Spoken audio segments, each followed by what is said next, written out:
2017 সালে সিলেটকে দেশের প্রথম স্মার্ট নগর হিসেবে গড়ে তোলার লক্ষ্য নিয়ে প্রায় 30 কোটি টাকা ব্যয়ে শুরু হয়েছিল ডিজিটাল সিলেট সিটি প্রকল্প। তথ্য ও যোগাযোগ প্রযুক্তি বিভাগের উদ্যোগে এবং বাংলাদেশ কম্পিউটার কাউন্সিল বাস্তবায়িত এই প্রকল্পের অন্যতম প্রধান আকর্ষণ ছিল নগর জুড়ে বিনামূল্যে ওয়াইফাই সেবা। তবে উদ্বোধনের কয়েক বছরের মাথায় কোটি কোটি টাকার এই প্রকল্প এখন স্রেফ অচল অবকাঠামোয় পরিণত হয়েছে। জানা যায় 2020 সালের মার্চে সিলেট নগরীর 62টি স্থানে 126টি ওয়াইফাই অ্যাক্সেস পয়েন্ট চালু করা হয়। তখন ঘোষণা দেওয়া হয়েছিল প্রতিটি পয়েন্টে একসঙ্গে 500 জন ব্যবহারকারী সর্বোচ্চ 10 MBPS গতিতে বিনামূল্যে ইন্টারনেট ব্যবহার করতে পারবেন।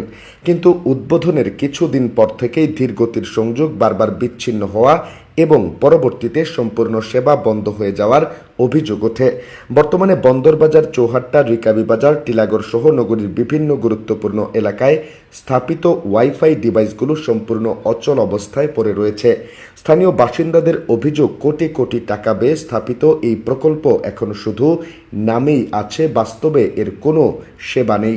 এটি জনগণের অর্থের স্পষ্ট অপচয় এবং এর সাথে দায়ীদের দ্রুত জবাবদিহিতার আওতায় আনা উচিত বলে দাবি করছেন তারা। সংশ্লিষ্ট সূত্রে জানা যায়, প্রকল্পটি 2021 সালে সিলেট সিটি কর্পোরেশনের কাছে হস্তান্তর করা হয়।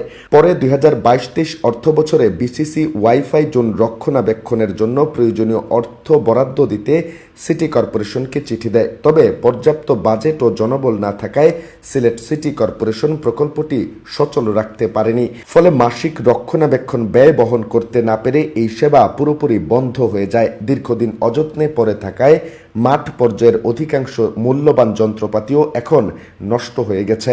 সিলেট সিটি কর্পোরেশনের প্রধান নির্বাহী কর্মকর্তা মোহাম্মদ রেজাই রাফিন সরকার বলেন, প্রকল্পটির নকশাগত ত্রুটি ছিল, ফলে 1 বছর সেবা চালুর পর সেটি আর টেকসই হয়নি। প্রকল্প পরিকল্পনার সময় দীর্ঘমেয়াদী রক্ষণাবেক্ষণের বিষয়টি বিবেচনায় নেওয়া হয়নি।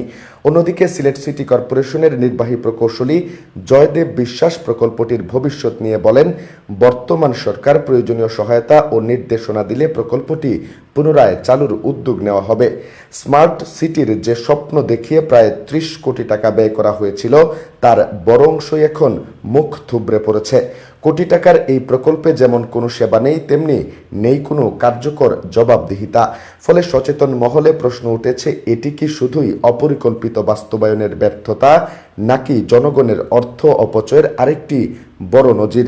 বর্তমানে এই পুরো বিষয়টির সুষ্ঠু তদন্ত ও উত্তর খুঁজছেন সিলেটবাসী।